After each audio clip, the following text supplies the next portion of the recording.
Hello friends, welcome to क्रस्ट आर्यस classes. तो यहाँ पे आज एक बहुत इम्पोर्टेंट लेक्चर हम करने वाले हैं और ये लेक्चर है खनिजों के बारे में, मिनरल्स के बारे में। और ये मेरे दिमाग में तो एक नहीं चल रहा था क्योंकि आपके हर एग्ज़ाम में खनिजों को लेकर कोई ना कोई प्रश्न आता है और वहाँ पे बच्चों को ये कन्फ्यूज़न होती है कि जब भी कोई खनिज पढ़ते हैं तो वहाँ पे राजस्थान के खनिज पढ़ लेते हैं तो इंडिया का पूछ ले तो कन्फ्यूजन हो जाती है, या वही खनिज अगर विश्व स्तर पे पूछ लिया जाए कहाँ मिलता है तो कन्फ्यूजन हो जाती है। क्योंकि अगर आपके सिलेबस में खनिज शब्द कहीं लिखा हुआ है तो उसके लिखते ही आप समझिए कि आपको उस खनिज का वितरण और उसके बारे में राजस्थान, भारत और विश्व तीनों स्तर पे पता होना चाहिए। तो यहाँ पे मैं कोशिश करूँगा कि आपको हर एक खनिज का जब मैं विवरण करवाऊँ तो तीनों स्तर पे हम करते चलें ताकि ये टॉपिक आपको कभी भी परेशान नहीं करे एग्ज़ाम में। तो चलिए शुरू करते हैं बहुत बेसिक से, जहाँ से प्रश्न बनते हैं कि खनिजों के प्रकार क्या होते हैं, और यहाँ पे जो प्रश्न आते हैं वो मैं आपको बताता हुआ चलूँगा। तो चलिए शुरू करते हैं हम यहाँ पे खनिजों के प्रकार। अब खनिजों के प्रकार से जो प्रश्न आते हैं वो आते हैं कि निम्न में से धात्विक खनिज कौन सा है, अधात्विक खनिज कौन सा है। तो इस तरह के प्रश्न आते हैं। तो यहाँ पे मैं राजस्थान की स्पेशली बात नहीं करूँगा, मैं तीनों स्तर पर ही आपको बताता हुआ चलूँगा।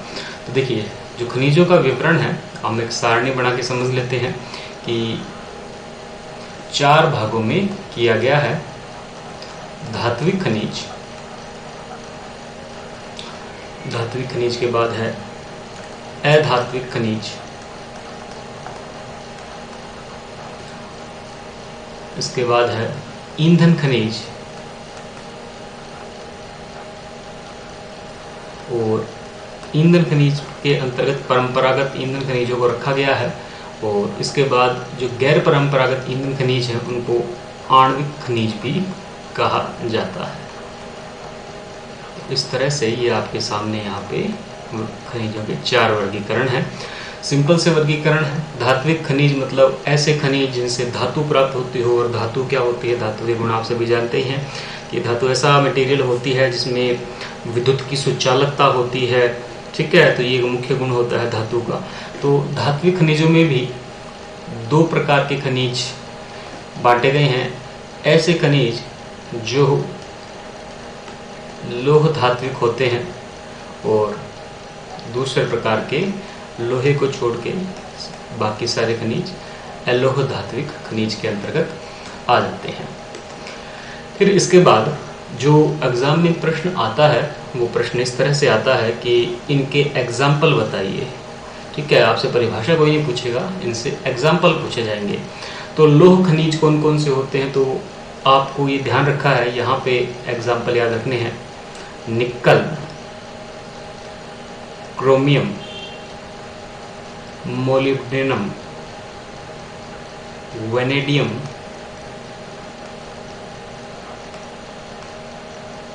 इन सभी को आपको याद रखा है। तो ये एग्जाम्पल के साथ पूछे जा सकते हैं। इसके बाद पूछे जा सकता है कि अलोह धात्विक खनिज कौन से होते हैं। तो अलोह धात्विक खनिजों को याद रखेंगे हम। एल्यूमिनियम, अब एल्यूमिनियम आपको सब में पता है कि इसमें लोहे का अंश नहीं होता है। इसके अलावा सीसा, टिन, अभ्रक, सोना, चांदी, ये सभी आपके अलोह धात्विक खनिज हैं। ठीक है, तो इनको इस तरह से याद रखिएगा। इसके बाद हम बात कर लेते हैं वापिस अधात्विक खनिजों की, क्या एग्जाम्पल होते हैं और जहाँ से प्रश्न आ जाते हैं खनिज का नाम देके पूछ लेते हैं किस कैटेगरी में इन्हें रखा जाता है। तो जिनके अंदर धातु नहीं मिलेगी, मतलब संगमरमर आपको पता है कैल्शियम से बनता है, नमक NaCl, नाइट्रेट, जिप्सम, गंधक, सल्फर, हीरा और एस्बेस्टोस। तो ये प्रमुख प्रमुख खनिजों के नाम यहाँ मैं लिख रहा हूँ, इसे आप या तो स्क्रीनशॉट ले लीजिएगा या नोट करते रहिएगा। इसके बाद हम बात करें कि ईंधन खनिज कौन कौन से होते हैं, तो ईंधन खनिजों का भी यहाँ हम वर्गीकरण लिख लेते हैं। ईंधन खनिजों में आपको पता है जो गैर परंपरागत हैं, जो परंपरागत हैं, जैसे कि आपको कोयला से ईंधन मिलता है जो कि ख़त्म हो जाएगा, इसलिए इसको परंपरागत कहते हैं। इसके अलावा यहाँ पे पेट्रोलियम, प्राकृतिक गैस, इन सब को रखा जाता है यहाँ पे ईंधन खनिजों में। और इसके बाद लास्ट में बचते हैं हमारे आणविक खनिज, और आणविक खनिजों में गैर परंपरागत हैं, आधुनिक ईंधन खनिज भी इनको कहते हैं, जैसे कि आपको पता है यूरेनियम, थोरियम, प्लूटोनियम, ये जितने भी खनिज हैं इनको आणविक खनिज कहा जाता है। तो ये आपके सामने एक वर्गीकरण है खनिजों के प्रकार का। और इसमें एक बात मान के चलिए कि इसमें जो पहला प्रश्न आपका आएगा वो यहीं से पूछ लिया जाएगा, बेसिक सा प्रश्न, कि ये जो खनिज हैं यहाँ पर आपको एग्जाम्पल दे दिया जाएगा कि एल्यूमिनियम किस प्रकार का खनिज है, या निम्न में से कौन सा अधात्विक खनिज का उदाहरण है, या निम्न में से कौन से आणविक खनिज का उदाहरण है, ईंधन खनिज का उदाहरण है। इस तरह से यहाँ पे प्रश्न आएंगे। और सबसे ज़्यादा जो इम्पोर्टेंट है वो आपके धात्विक खनिज हैं, तो इसको ध्यान रखिएगा। चलिए इसके बाद खनिजों की ही आगे बात करते हैं। खनिजों से संबंधित एक शब्द सुनने को आपको मिलेगा यहाँ पे, और वो शब्द होगा प्लेसर निक्षेप। प्लेसर खनिज क्या होते हैं या प्लेसर निक्षेप क्या होता है, तो ये भी काफ़ी इम्पोर्टेंट प्रश्न है जो कि एग्ज़ाम में पूछा गया है बार बार अलग अलग तरीके से। तो इसमें ध्यान रखना है हमें क्या होता है। देखिए जो खनिज होते हैं वो कई बार क्या होते हैं कि नदियों के तल में बनते हैं। नदियों के तल में जो कंकड़ पत्थर चलते हैं, बड़े बड़े चट्टानें चलती हैं, उनके द्वारा, मतलब आप कह सकते हो कि अपरदन की क्रिया के द्वारा चट्टानों से खनिज निकलता रहता है थोड़ा थोड़ा, और वो लास्ट में जाके एक साथ जमा हो जाता है। और वो जब जमा हो जाता है तो इस प्रकार खनिज के निर्माण को कहते हैं प्लेसर निक्षेप। इनके खास बात क्या होती है कि जहाँ मिलते हैं वहाँ नहीं बनते, बल्कि इन्हें तो नदी के जल के द्वारा प्रवाहित करके लाया गया होता है। जैसे एग्जाम्पल से समझिए कि इस तरह से यहाँ पर अगर कोई नदी है और नदी में कंकड़ पत्थर चल रहे हैं, पानी का प्रवाह तेज है, तो ये कंकड़ पत्थर यहाँ की तल को अपर्दित करते रहेंगे, इसकी तल को छीलते रहेंगे, इसकी साइड्स की दीवारों को छीलते रहेंगे, और साथ में इनकी जो चट्टानें हैं उनको जब अपर्दित करेंगे तो उनके साथ साथ खनिज के छोटे छोटे अंश यहाँ पे नदी के पानी के साथ बहते रहेंगे। और जहाँ पर नदी का पानी कम हो जाता है, इसकी बहाव क्षमता कम हो जाती है, वहाँ पर ये सभी जमा हो जाते हैं, और इस तरह का जब जमाव मिलता है तब इसे कहा जाता है प्लेसर निक्षेप। अब प्लेसर निक्षेप में एक अच्छा सा एग्जाम्पल ध्यान रखिएगा, जैसे सोना। तो आपने एक नदी का नाम सुना होगा, स्वर्ण रेखा नदी। तो वो इसीलिए फेमस है कि वहाँ पर प्लेसर के रूप में सोना मिलता है। तो प्लेसर निक्षेप को भी ध्यान रखिएगा, हालांकि इनकी क्वांटिटी जो है वो बहुत कम होती है।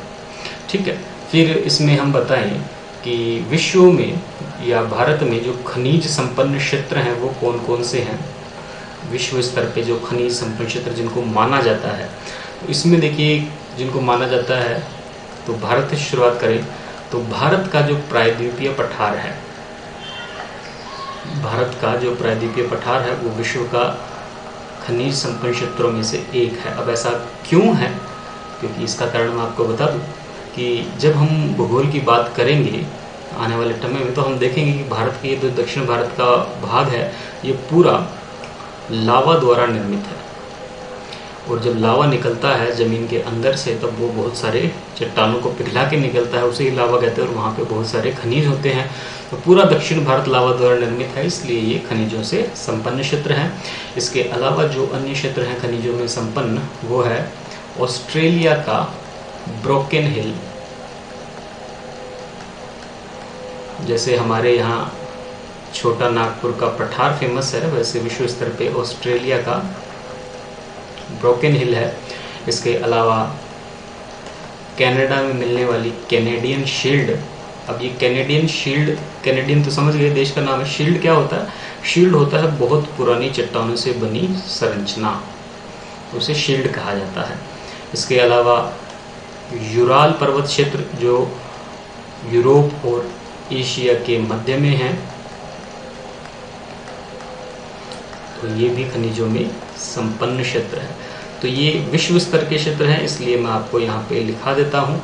इसके अलावा अफ्रीकन पठार है, यूएसए में एप्लेशियन क्षेत्र है, अन्य क्षेत्र इस तरह से हम पढ़ लेंगे आगे जाके। तो ये तो बात हुई विभिन्न खनिजों के प्रकारों की।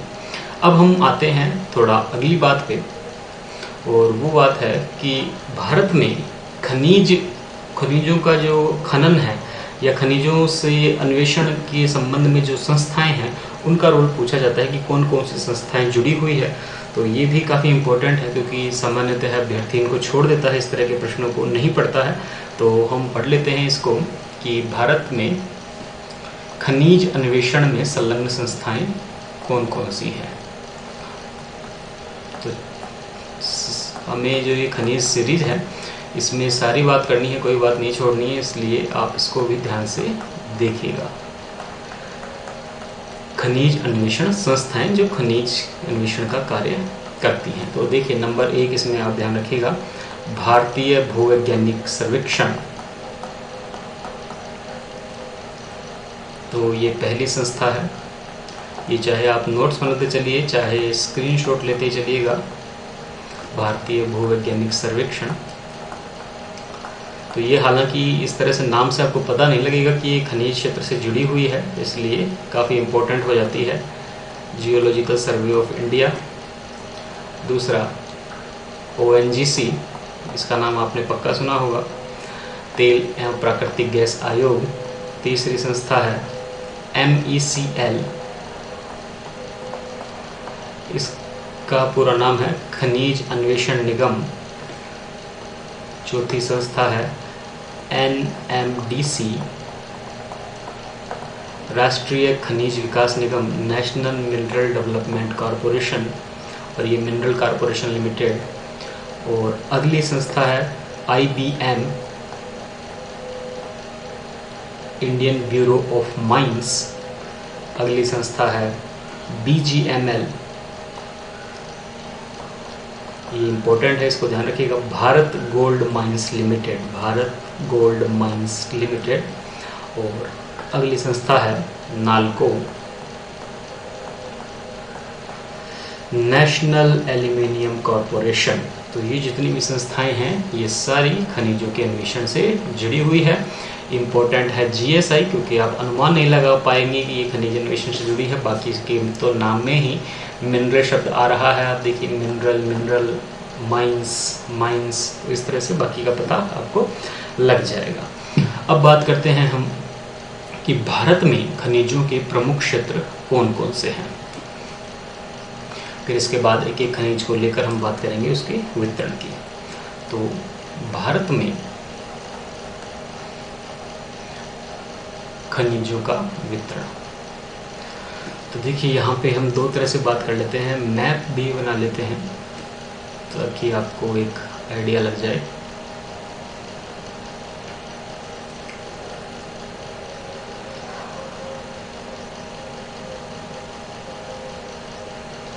चलिए यहाँ पे इतनी ही जगह है, तो यहाँ पे मैं आपको बता दूं कि भारत में जो अधिकांश खनिज हैं वो धात्विक प्रकार के खनिज हैं वो प्रायद्वीपीय पठार से मिलते हैं। जबकि हमने अभी बात की थी दक्षिण भारत का जो पठार है वहाँ मिलते हैं, क्योंकि वो लावा द्वारा निर्मित है। और कोयला जो है वो मिलता है दामोदर, सोन और महानदियों के क्षेत्र में। और पेट्रोलियम के भंडार मिलते हैं हमारे उत्तरी पूर्वी क्षेत्र में और मुंबई वाले क्षेत्र में। तो इस तरह से हर प्रकार के खनिज का अलग अलग यहाँ क्षेत्र है। तो मुख्यतः हम भारत में खनिजों को 3 पेटियों में बांट के चलते हैं। तो सबसे पहला जो क्षेत्र है उसके अंदर आता है हमारा उत्तर पूर्वी पठारी क्षेत्र।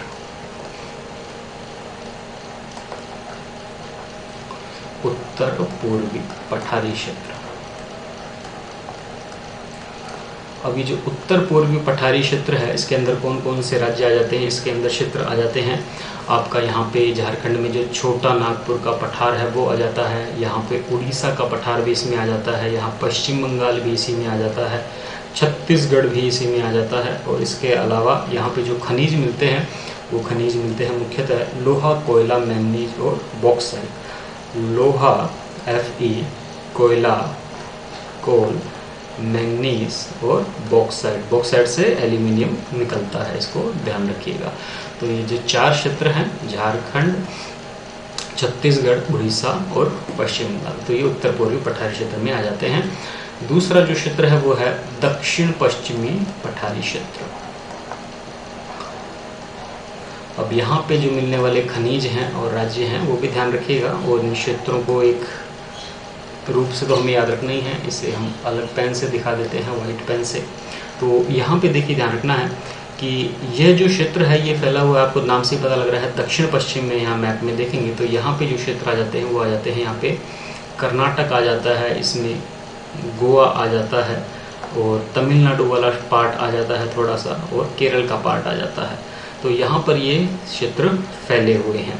अब यहाँ पर क्या मिलता है, इनमें मिलता है वही क्षेत्र, लोहा, बॉक्साइट और कोयला।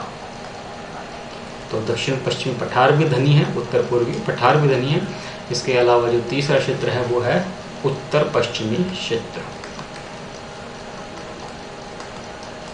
उत्तर पश्चिमी क्षेत्र।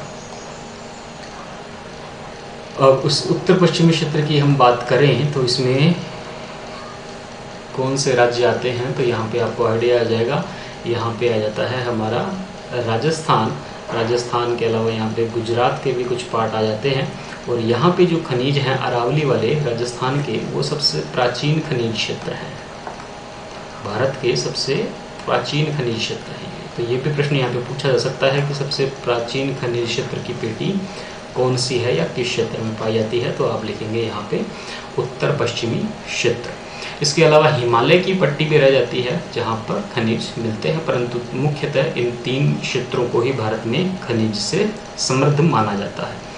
चलिए अब हम बात करते हैं एक एक खनिज की। तो खनिज संसाधनों की बात करते हैं, और इसमें सबसे पहले हम जब बात करेंगे वो बात करेंगे लौह खनिज की।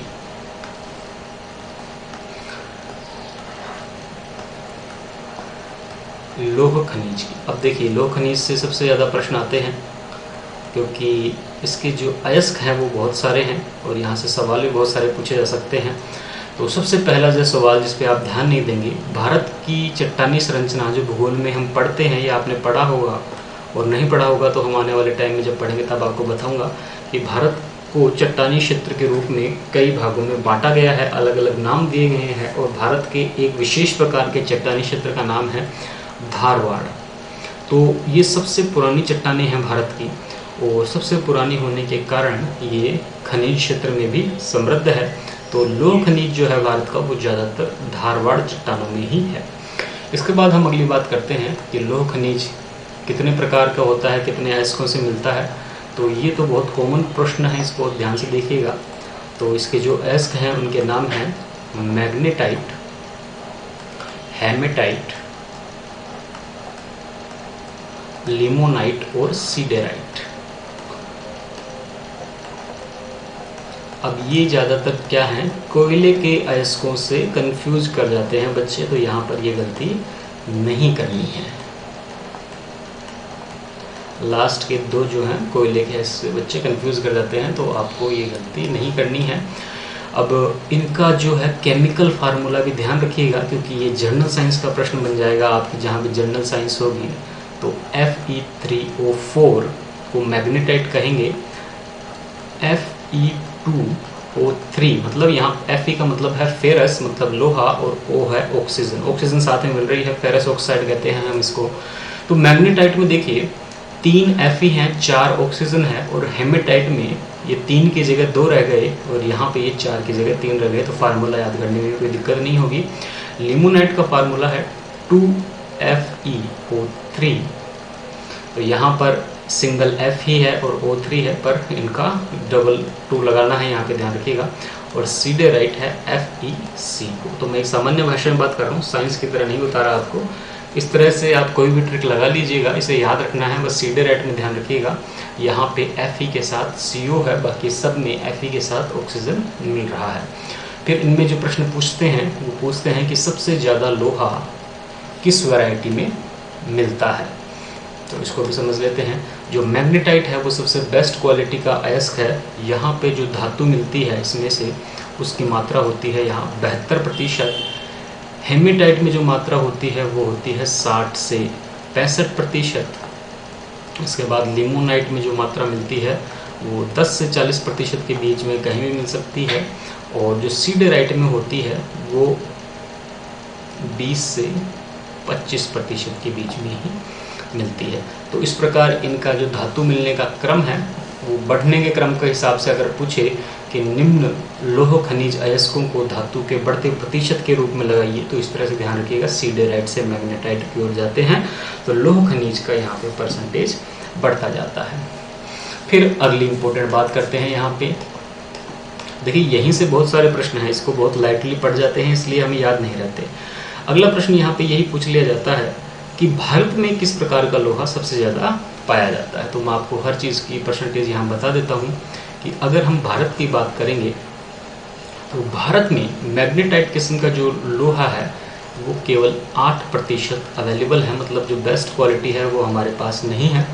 हेमेटाइट क्वालिटी का जो लोहा है हमारे पास वो लगभग 85% अवेलेबल है।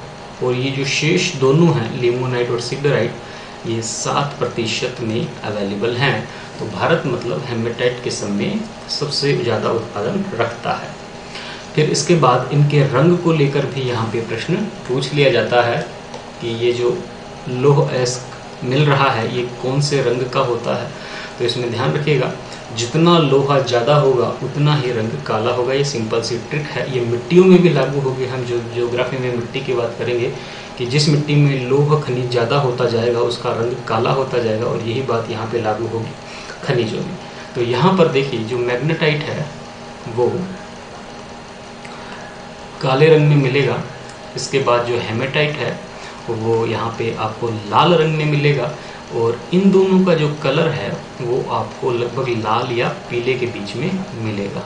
तो इनके लिए पीला रंग यूज़ कर लेते हैं।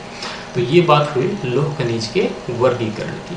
तो ये बात भी काफ़ी इम्पोर्टेंट है, बहुत सारे प्रश्न तो आपको यहीं से पूछ लिए जाएंगे और पूछे भी जाते हैं। अब हम इसके बात करते हैं वितरण को लेकर। तो अगले पेज से शुरू करते हैं वितरण। तो सबसे पहले जब हम बात करेंगे वितरण की, तो वितरण हम सबसे पहले देखेंगे राजस्थान में वितरण। अब यहीं से मेन बात हमारी शुरू होती है कि आप राजस्थान में याद कर लेते हैं तो इंडिया में याद नहीं रहता, और इंडिया में याद रख लेते हैं तो विश्व में कंफ्यूज हो जाते हैं, क्योंकि तीनों को आप अलग अलग पढ़ते हैं। तो हम तीनों को एक ही साथ याद कर लेंगे। तो सबसे पहले हम बात कर लेते हैं राजस्थान में। तो लौह खनिज के क्षेत्र में यहाँ पे क्या क्या इंपॉर्टेंट बातें हैं, पहले तो ध्यान रखिएगा कि लौह क्षेत्र में, लौह खनिज में राजस्थान एक कहते हैं पिछड़ा हुआ राज्य है या एक निर्धन राज्य है, कि मतलब यहाँ पे लौह खनिज ज़्यादा नहीं मिलता। और मिलता है तो कौन सी किस्म का मिलता है, दूसरा प्रश्न है आपका। मिलता है तो यहाँ पे हेमेटाइट किस्म का लोहा मिलता है, इसको भी ध्यान रखिएगा। और थोड़ी बहुत मात्रा में लिमोनाइट मिलता है, ठीक है। वैसे मिलते ही नहीं, बहुत कम मिलते हैं। जो भी मिलता है हेमेटाइट नंबर 1 है, दूसरे नंबर पे लिमोनाइट है।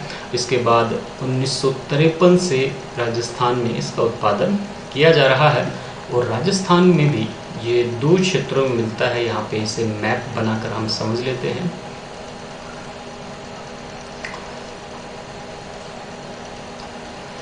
तो यहाँ पर देखिए 2 ही क्षेत्रों में मिलता है। एक तो उत्तर पूर्वी क्षेत्र, आपका ये वाला क्षेत्र हो गया उत्तर पूर्वी, और दूसरा मिलता है दक्षिण पूर्वी क्षेत्र में, यहाँ पे आप मान लीजिए इसको।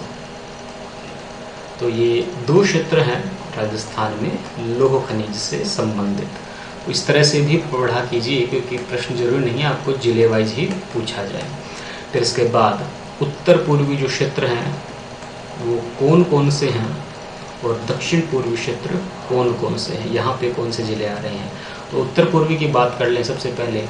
तो यहाँ पे देखिए जयपुर जिला, और जयपुर जिला में क्षेत्र है यहाँ पे मोरीजा बनौल।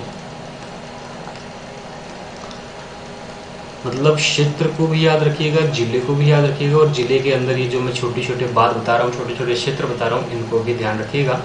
इसके अंदर जो पूछी जाती है, लोह की खान भी पूछ ली जाती है, कई बार प्रश्न आ जाता है, तो खानों के नाम भी 2-3 याद रख लीजिएगा। टोडा, चिपलाता, तातेरी, बागावास। तो ये यहाँ पे कुछ खानों के नाम है। कई बार जो प्रश्न आता है आरपीएससी के द्वारा, तो इस तरह से पूछ लिया जाता है कि टोडा, चिपलाता, तातेरी ये क्या हैं, गाँवों के नाम हैं, आभूषणों के नाम हैं, खनिजों के नाम हैं। तो इस तरह का प्रश्न भी यहाँ पे आ जाता है। दूसरा उत्तर पूर्वी क्षेत्र में प्रमुख है यहाँ पे दौसा, और दौसा जिला में यहाँ पे जो क्षेत्र है उसका नाम याद रखिएगा, नीमला रायसेला।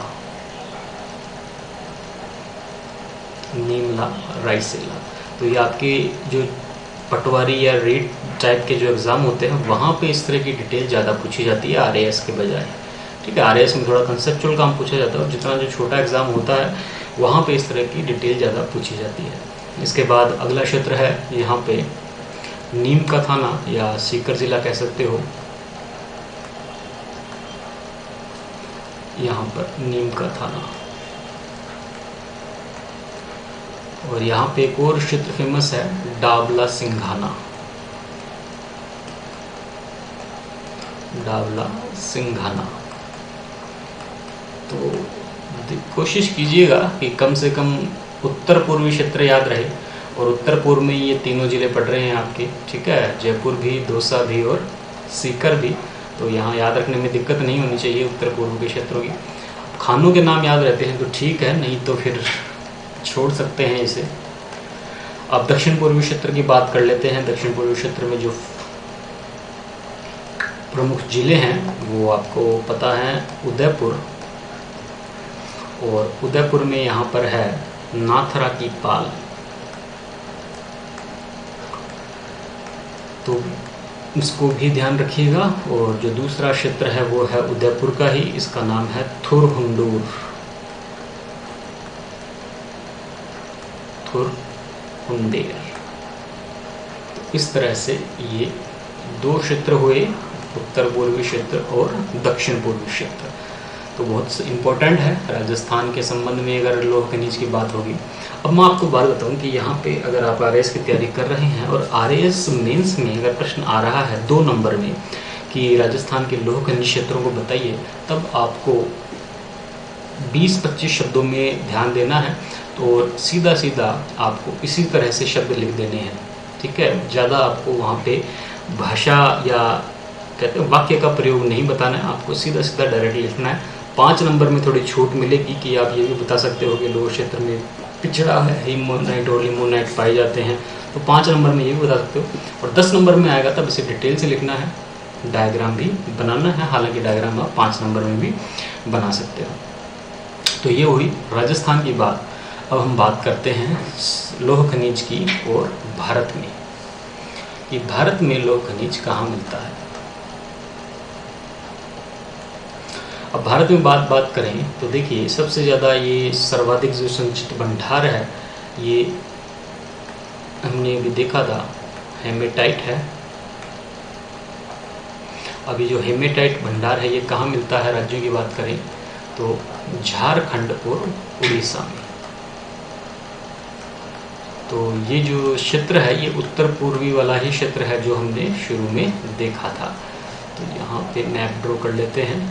देखिए, जब भी खनिजों का अगर विवरण आपको लिख के बताना पड़े तो मैप ड्रॉ जरूर कीजिएगा अगर वहाँ पे कुछ शब्दों की गुंजाइश हो, क्योंकि मैप से आपके बड़े अच्छे नंबर आएंगे। तो यहाँ पे आ जाएगा आपका झारखंड में जे लिख देता हूँ और उड़ीसा में ओ लिख देता हूँ। इसके अलावा मैग्नेटाइट किस्म की अगर बात की जाए तो मैग्नेटाइट तो हालांकि बहुत कम है, 8% ही था, पर मिलता कहाँ है ये इम्पोर्टेंट प्रश्न हो जाता है, क्योंकि लोहे की सबसे अच्छी क्वालिटी है मैग्नेटाइट और ये मिलती है कर्नाटक में। तो इसको भी ध्यान रखिएगा, यहाँ पे K4 कर्नाटक से, तो मैग्नेटाइट मिलेगा कर्नाटक में। ठीक है, तो ये हैं भारत के खनिजों, लौह खनिज वाले राज्य। अब इनमें दो तरह के प्रश्न आते हैं कि ये तो है यहाँ पे भंडार के क्षेत्र में। अब बात है कि उत्पादन के बारे में क्या स्थिति है और खान की क्या स्थिति है। खान पे अगर प्रश्न पूछ लिया जाए तो अब उनकी बात कर लेते हैं यहाँ पे। तो देखिए, जो कर्नाटक की हमने बात की, तो कर्नाटक में जो फेमस खनिज क्षेत्र है वो ध्यान रखिएगा, वो है चिकमंगलूर। प्रश्न इस तरह से भी पूछ लिया जाएगा आपका, चाहे सेंटर का एग्ज़ाम हो, चिकमंगलूर क्यों फेमस है या कौन से खनिज क्षेत्र के लिए फेमस है। तो कर्नाटक में फेमस है मैग्नेटाइट खनिज के लिए। इसके अलावा यहाँ पे जो चिकमंगलूर के अंदर बात करें, इस क्षेत्र में क्या है, यहाँ पे एक पहाड़ी है, उस पहाड़ी का नाम है बाबा बुदन की पहाड़ी। बाबा बुदन की पहाड़ी, इसको भी यहाँ पे ध्यान रखना है। और इस क्षेत्र को जहाँ पे ये मिलता है लोहा, इसे कुद्रेमुख क्षेत्र भी कहते हैं। और यहाँ पे जो कुद्रे का मतलब होता है वो होता है घोड़ा, मतलब घोड़े के मुंह के शेप वाली यहाँ पे चट्टानी आकृतियाँ हैं। तो कुद्रेमुख से भी नाम से भी यहाँ पे प्रश्न पूछा जा सकता है। फिर इसके बाद थोड़ा सा अच्छा प्रश्न आ जाता है, तो ये पूछ लिया जाता है कि यहाँ का जो खनिज है, यहाँ का जो मैग्नेटाइट खनिज है, ये निर्यात किया जाता है। और कहाँ निर्यात किया जाता है, देख लिए, ये भारत का पश्चिमी तट है, तो यहाँ से पश्चिमी देशों को ही जाएगा, पूर्वी देशों को तो जाएगा नहीं। तो ये जो निर्यात किया जाता है यहाँ का लोहा, वो ज़्यादातर ईरान को निर्यात किया जाता है। तो हालांकि कुछ अच्छा प्रश्न पूछा जाएगा तब यहाँ पे इस तरह की बातें पूछी जाएंगी। तो ये हो गई हमारी मैग्नेटाइट खनिज की बात। फिर इसके बाद हम बात करते हैं हेमेटाइट खनिज की। और हेमेटाइट खनिज का जो क्षेत्र था झारखंड, उड़ीसा और छत्तीसगढ़ भी ध्यान रखिएगा यहाँ पे, तो छत्तीसगढ़ भी इसी में आ जाता है। अब एक एक बात कर लेते हैं। सबसे पहले छत्तीसगढ़ में कौन सा क्षेत्र फेमस है लोहे के लिए, तो छत्तीसगढ़ में यहाँ पे ध्यान रखिएगा बस्तर जिला है। और बस्तर जिला में एक क्षेत्र है बैलाडीला, तो ये लौह खनिज के लिए यहाँ पे फेमस है। और ये जो खनिज है ये विशाखापट्टनम बंदरगाह से जापान को जाता है और यहाँ पे ईरान को। इसके बाद अगले खनिज की बात करते हैं, अगले राज्य की बात करते हैं, तो वो है उड़ीसा। और उड़ीसा में जो क्षेत्र है वो है क्योंझर। और क्योंझर में है बादाम पहाड़ी। ये आपको डिटेल में इसलिए करा रहा हूँ क्योंकि ये खनिजों के संबंध में सारी बातें एक साथ आ जाए। तो बादाम पहाड़ी यहाँ पे इम्पोर्टेंट है, इसको ध्यान रखिएगा। और गोवा में भी यहाँ पे थोड़ा खनिज मिलता है, उसकी भी बात अभी कर लेंगे हम बात। तो गोवा में जो मिलता है खनिज वो मार्मुगांव बंदरगाह से निर्यात किया जाता है। एक बार प्रश्न पूछ लिया गया था यूपीएससी में, पर शायद आपके यहाँ पे इतना डीप प्रश्न नहीं पूछा जाए, तो इसको ध्यान रखिएगा। और झारखंड में तो आपको पता ही है छोटा नागपुर का पठार, तो वहाँ पे तो वही क्षेत्र फेमस है, वहाँ पे हर तरह का खनिज मिल जाता है। ठीक है, तो इन चीज़ों को यहाँ पे ध्यान रखिएगा। और सबसे ज़्यादा पूछ लिया जाए कि इनमें से सबसे ज़्यादा खनिज भंडार कहाँ मिलता है, तो ये चिकमंगलूर क्षेत्र में मिलता है सर्वाधिक। तो ये बात हो गई हमारे भारत के संदर्भ में। अब बात कर लेते हैं यही विश्व के संदर्भ में। ये विश्व में सबसे ज़्यादा लौह खनिज कहाँ मिलेगा, तो ध्यान रखिए कि यहाँ पे सबसे ज़्यादा खनिज मिलता है विश्व में। जो संचित भंडार की बात करूँ तो रूस में सर्वाधिक संचित भंडार हैं। फिर यूएसए की बात करें तो यूएसए में 90% से अधिक जो लोहा है वो हेमाटाइट किस्म का है। और यहाँ से जो प्रश्न पूछा जाता है वो पूछा जाता है जरूर सुपीरियर झील क्षेत्र या अंगुलीनुमा झील क्षेत्र। कई तरह से प्रश्न बनता है कि यहाँ पर लोहा सर्वाधिक मिलता है। तो चलिए इसको समझ लेते हैं ये क्या स्थिति है यहाँ पे। तो देखिए इस तरह से यूएसए का मैप है और आपको पता है कि यूएसए के ऊपर पड़ोसी देश है कनाडा, तो यहाँ पर एक अंगुली नुमा झील क्षेत्र है जिसमें यूएसए और कनाडा की 5 झील आ जाती हैं। तो इनमें से एक झील है सुपीरियर झील क्षेत्र, सबसे बड़ी झील है और ये लौह के लिए फेमस है। हालांकि ये पूरा झील क्षेत्र ही यहाँ पर लौह खनिज के लिए फेमस है। और यहाँ पर एक खान है और उस खान का नाम है मैसाबीकी खान, जो विश्व की सबसे बड़ी खानों में से एक है। इसको भी यहाँ पे ध्यान रखिएगा। तो यूएसए से सबसे ज़्यादा प्रश्न पूछने के चांस है। इसके अलावा रूस में सर्वाधिक संचित भंडार हो गया, यूएसए हो गया, और कनाडा, चीन और फ्रांस में एक जगह आएगी, उसका नाम ध्यान रखिएगा, लोरेन। अब ये जो लोरेन है, अब आपको पता है कि फ्रांस यूरोप का एक देश है, तो यूरोप का सर्वाधिक संचित भंडार यहीं पे है, लोरेन में। यूरोप का सर्वाधिक संचित भंडार, ये भी बहुत अच्छा प्रश्न है, विश्व भूगोल में पूछा जा सकता है, जहाँ भी आपके विश्व भूगोल हो, तो ये ध्यान रखिएगा। अब एक छोटी सी बात और कर लेता हूँ कि जो भी लौह का व्यापार होता है, तो भारत से जो व्यापार करता है वो जापान सबसे ज़्यादा करता है। ठीक है, इसको ध्यान रखिएगा। उत्पादन के क्रम में बात करें तो उत्पादन के क्रम हर साल चेंज होते हैं, तो इनको लेटेस्ट आंकड़ों में ही देखना पड़ेगा, पुराने आंकड़ों पे हम बात नहीं करेंगे यहाँ पे। और भारत के अंदर अगर हम बात करें तो संचित भंडार तो मैंने आपको बता दिया था कि चिकमंगलुरु में होता है। और भारत में अगर बात करें उत्पादन की, तो फिलहाल ये उड़ीसा में हो रहा था, तो ये भी हो सकता है चेंज हो जाए। जब भी आप अगले साल पढ़ें तब उस साल के आंकड़े ज़रूर देखे जाएं। तो जो फिलहाल की बात है वो उड़ीसा क्षेत्र में हो रहा है। अब लौह से संबंधित इतनी ही बात है, आगे जो लौह इस्पात उद्योग है उनकी बात हम बाद में करेंगे। फिर इसके बाद हम अगली बात करते हैं अगले खनिज की, क्योंकि लौह खनिज सबसे बड़ा क्षेत्र होता है। लोहे के बाद कोयला होता है जो बड़ा विस्तृत होता है, जहाँ पे बहुत सारे नाम याद रखने पड़ते हैं। फिलहाल हम उसकी बात नहीं करेंगे, हम बात करेंगे अब मैंगनीज की। तो मैंगनीज क्षेत्र की बात करेंगे, और मैंगनीज कहाँ मिलेगा, वही बात, सबसे पहले धारवाड़ चट्टानों में ही मिलेगा, जिस तरह से लोहा मिल रहा था। ये इम्पोर्टेंट चीज़ है, ध्यान रखिएगा, भारत की सबसे पुरानी चट्टानें। अब राजस्थान में ये कहाँ मिलेगा, तो राजस्थान में सर्वाधिक मिलता है ये बांसवाड़ा में, और बांसवाड़ा के बाद स्थान आता है दूसरे नंबर पे उदयपुर का। तो आपके जितने भी राजस्थान में आगामी एग्ज़ाम आने वाले हैं, रीट, पटवार, पुलिस, RAS, तो ध्यान रखिएगा बांसवाड़ा।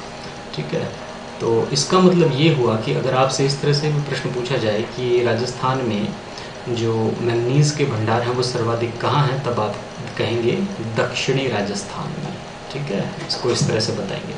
फिर कई बार राजस्थान में ये भी प्रश्न पूछा गया है कि ये जो भंडार मिलते हैं इसके अयस्क के नाम क्या हैं, तो 2-3 अयस्क के नाम याद रखिएगा, ब्राउनाइट, साइलोमिनेन।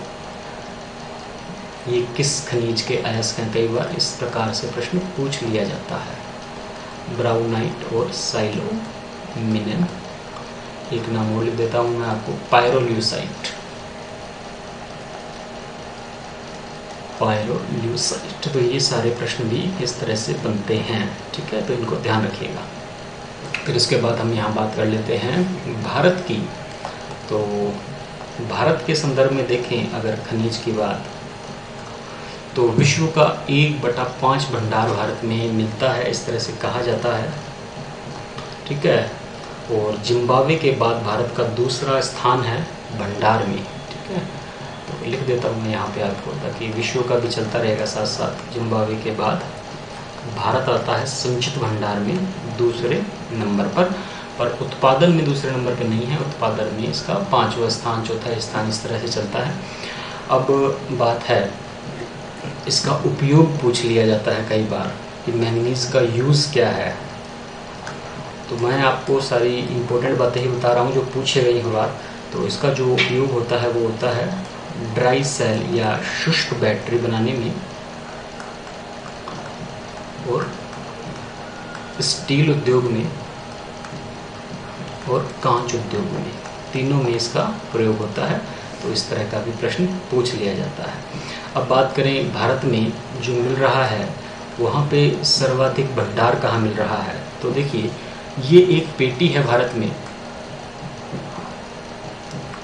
और उस पेटी का नाम है यहाँ पे मध्य प्रदेश से लेके महाराष्ट्र में ये फैली हुई है पेटी, और इसका नाम है यहाँ पे बालाघाट भंडारा नागपुर पेटी। बालाघाट जो कि मध्य प्रदेश से शुरू हो जाता है, और नागपुर पेटी। तो इस क्षेत्र में सर्वाधिक मैंगनीज जमा है, ये महाराष्ट्र की बात हो गई। तो इसको भी यहाँ पे ध्यान रखिएगा, क्योंकि यहाँ पे देश का 78% मैंगनीज जमा है। और आप अगर ध्यान से देखेंगे तो राजस्थान का जो दक्षिणी हिस्सा था वो भी मध्य प्रदेश के पास है, और ये हिस्सा इसी वजह से मैंगनीज खनिज से संपन्न है। इसको ध्यान रखिएगा। अब विश्व स्तर पे अगर हम बात कर रहे हैं तो विश्व स्तर पे भी देख लेते हैं। तो आपको मैंने बता दिया कि सर्वाधिक संचित भंडार तो थे जिम्बाब्वे में, ठीक है। और विश्व स्तर पे अगर उत्पादन की बात करें तो उत्पादन में नंबर 1 है यहाँ पे चीन। इसका भी आप ध्यान रखिएगा। अब इसके बारे में एक विशेष बात और है मैंगनीज के बारे में, वो ये है कि मैंगनीज का ज़्यादा निर्यात नहीं होता है, क्योंकि इसकी 80% जो खपत है वो देश में ही हो जाती है। इसका यूज है वो देश में ही हो जाता है। इसका भी यहाँ पे ध्यान रखिएगा, ठीक है। तो इन बातों को ध्यान रखते हैं। फिर अगले खनिज की बात करते हैं, और अगला खनिज है हमारे सामने तांबा।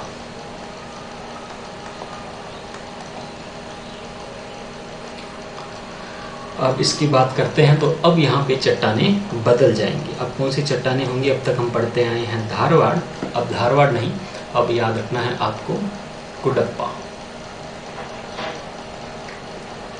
तो ये कुडप्पा चट्टानों में पाया जाता है। आरएस वालों को मैं अलग से करवाऊंगा चट्टानों का चैप्टर, परंतु यहाँ पर जो बाकी एग्जाम की तैयारी कर रहे हैं उनके लिए सिर्फ इतना ही याद करना बहुत है। चट्टानों का दूसरा प्रकार कुडप्पा, तो तांबा मिलेगा कुडप्पा चट्टानों में। और दूसरी इसकी खास बात क्या होती है, ये सीसा जस्ता और चांदी के साथ भी मिलता है। कई बार ऐसे भी प्रश्न पूछ लिए जाते हैं, सीसा जस्ता और चांदी के साथ भी तांबा मिल जाता है उन क्षेत्रों में। अब वापस बात करते हैं कि राजस्थान में प्रमुख क्षेत्र कौन से हैं। तो देखिए राजस्थान में आपको पता है कि राजस्थान में तांबे के लिए फेमस है झुंझुनू का क्षेत्र, सीकर का क्षेत्र, और यहाँ पे एक फेमस नाम है खेतड़ी सिंघाना, ठीक है। इसको यहाँ पे ध्यान रखिएगा। तो ये जो रघुनाथगढ़ की पहाड़ी आती है अरावली की, जब हम संरचना पढ़ते हैं अरावली की पहाड़ियों के प्रकार के बारे में पढ़ते हैं, तो रघुनाथगढ़ की जो पहाड़ियाँ हैं वो यहाँ तक फैली हुई हैं, जो कि तांबा में समृद्ध है। इसके अलावा दूसरी जो बेल्ट है वो जाती है अलवर में, और अलवर में जो क्षेत्र है वो फेमस है खोदरीबा। देखिए जिलों से ज़्यादा इम्पोर्टेंट है ये उप क्षेत्र, ये उपनाम, इनको ज़्यादा ध्यान से पढ़िएगा, खेतड़ी सिंघाना खोदरीबा, ठीक है। परंतु यहाँ से भी जो निकलता है तांबा, उसे शुद्धिकरण के लिए खेतड़ी ही लाया जाता है। अब तांबा की एक खास बात और है कि ये एक तो अलोह धात्विक है, ठीक है, और अलोह धात्विक में सबसे महत्वपूर्ण खनिज अगर पूछा जाए तो वो भी तांबा ही कहलाता है। अब इसका शुद्धिकरण जब खेतड़ी में हो रहा है तो मतलब यहाँ पे कोई ना कोई इस तरह का प्लांट लगा हुआ है, और यहाँ पे लगा हुआ है खेतड़ी में हिंदुस्तान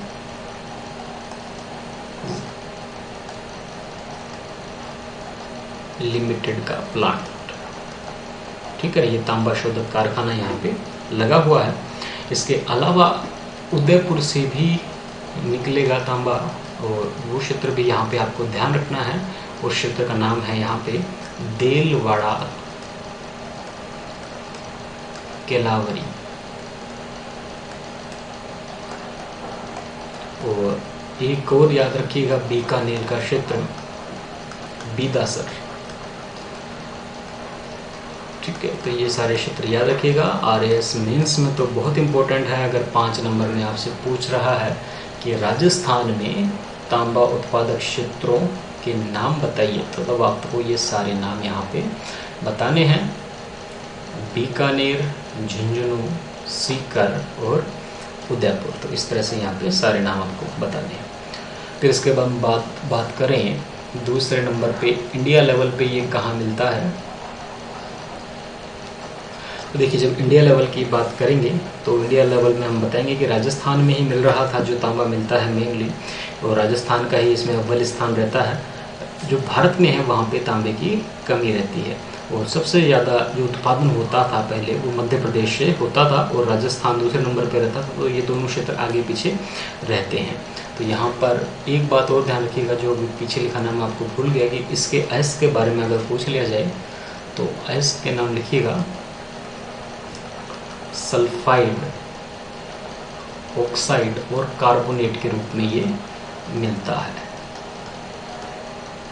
ठीक है, ये तो है इसकी अवस्था, सल्फाइड, ऑक्साइड और कार्बोनेट के रूप में ये मिलता है।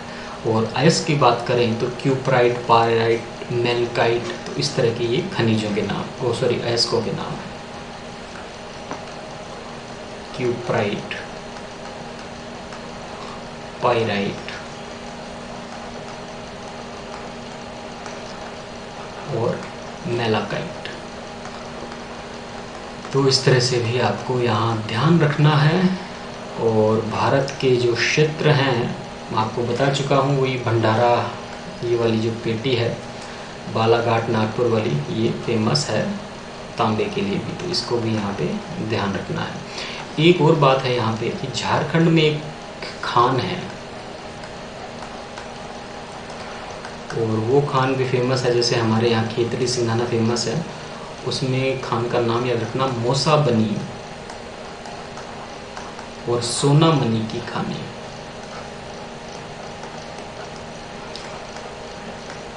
तो ये उतना ही फेमस है जितना फेमस हमारा यहाँ पे खेतरी सिंघाना क्षेत्र है। तो ये खान फेमस है, हो सकता है पूछ लिया जाए। अब तांबे से और कुछ नहीं पूछा जाएगा, तो यही पूछ लिया जाएगा कि इससे जो मिश्र धातु बनते हैं उनका नाम बता दो। तो मैं आपको यही बता देता हूँ कि कॉपर में अगर एल्यूमिनियम और टिन मिला दिया जाता है तब वो कांसा बन जाता है। ठीक है, इसको ध्यान रखिएगा। कॉपर में अगर जिंक मिला दिया जाता है तो पीतल मिश्र धातु बन जाती है। तो इस तरह से इनको यहाँ पे ध्यान रखिएगा। अब बात कर लेते हैं लास्ट में विश्व की, और ये जो प्रश्न है ये आरएएस में एग्जाम में भी पूछा गया है। तो वर्ल्ड लेवल पे कौन कौन से यहाँ पे, तो देखिए सबसे फेमस है यहाँ पे चिली, दक्षिण अमेरिका महाद्वीप का एक देश है, और यहाँ पे पर्वत है एंडीज, और वहाँ पे एक क्षेत्र है जहाँ पे प्रश्न पूछा गया है, और इस क्षेत्र का नाम है चकवी कमाटा। विश्व का प्रसिद्ध क्षेत्र है तांबे के लिए, मोस्ट इम्पोर्टेंट है, ध्यान रखिएगा। खनिजों में आपको मैं स्थिति बता दूं कि इस तरह से स्थिति है। यहाँ पे तो है उत्तरी अमेरिका, इस तरह से यहाँ पे है दक्षिण अमेरिका, और यहाँ पे है चिली देश, और चिली में एंडीज़ में ये क्षेत्र है चकवी कमाटा। इसके अलावा जो दूसरा क्षेत्र है यहाँ पे फेमस वो है यूएसए में, और यूएसए में जो फेमस क्षेत्र है उसका नाम है बूटे। तो यहाँ पर भी सबसे ज़्यादा खनिज मिलते हैं। इसको यहाँ पे बूटा जो क्षेत्र है या बूटे की पहाड़ी है, इसको इस क्षेत्र की सबसे खनिज में धनी पहाड़ी कहते हैं। जैसे हमारे भारत में छोटा नागपुर का पठार है। तो ये दो क्षेत्र वर्ल्ड लेवल पर ध्यान रखिएगा। चलिए इसके बाद हम अगले खनिज की बात करते हैं, और अगला खनिज है हमारे पास बॉक्साइट।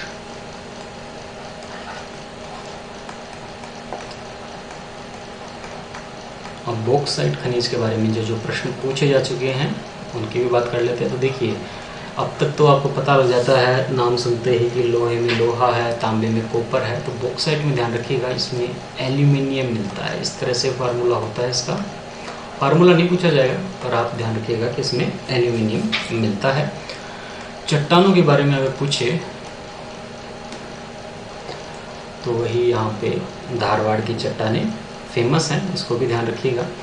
और इसके बाद यहाँ पे जो प्रश्न पूछा जाएगा कि यहाँ पे मैंने गलत बता दिया आपको, धारवाड़ की चट्टानें नहीं, यहाँ पर लेटराइट चट्टानें आएंगी। ये लेटराइट की चट्टानों में मिलता है। और एक खास बात और होती है, ये उष्णकटिबंधीय क्षेत्रों में मिलता है।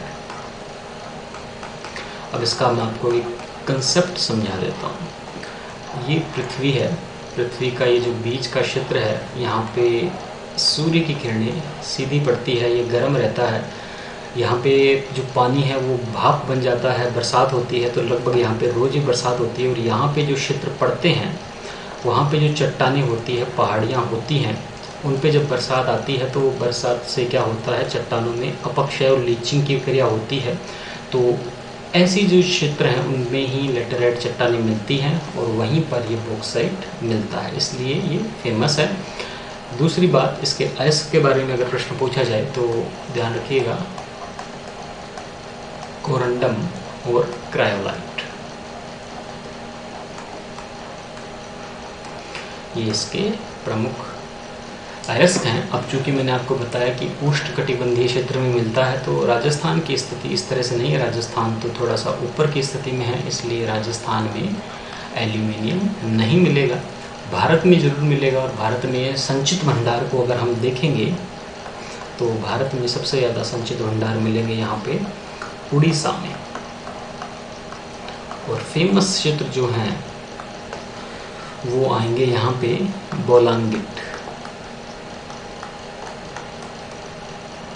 ठीक है, इसको ध्यान रखिएगा। इसके अलावा झारखंड में पलामू क्षेत्र,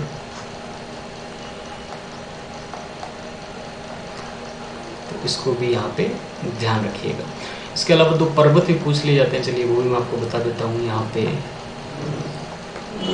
पंचपतमल्ली, हालांकि बहुत डीप में जाएंगे तभी इतनी बातें पूछी जाएगी, फिर भी आपको बता देता हूँ। और गंधमर्दन, काफ़ी डीप में लिखना हो तब इस चीज़ों को याद रखिएगा। फिर इसके बाद हम बात कर लेते हैं विश्व की। तो विश्व में सबसे ज़्यादा जो संचित भंडार हैं वो मिलेंगे आपको ऑस्ट्रेलिया में। और ऑस्ट्रेलिया का जो क्षेत्र फेमस है वो है केप यॉर्क महाद्वीप, केप यॉर्क प्रायद्वीप से।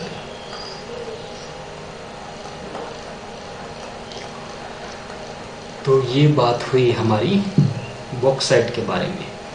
अब एक बात हो रहा है, आगे बहुत सारे खनिज हैं तो एक ही लेक्चर में ये पूरा होना संभव नहीं है। तो नेक्स्ट वीडियो जब मैं कराऊंगा तब उसमें हम शेष खनिज करेंगे और कोशिश करेंगे कि ये 3 लेक्चर की सीरीज में सारे खनिज आपके कंप्लीट हो जाए। तो चलिए, अब तक इसमें आपको कोई भी बात पूछनी हो तो मुझे पूछ लीजिएगा कमेंट सेक्शन में। तो मिलते हैं अगली वीडियो में, तब तक के लिए थैंक यू।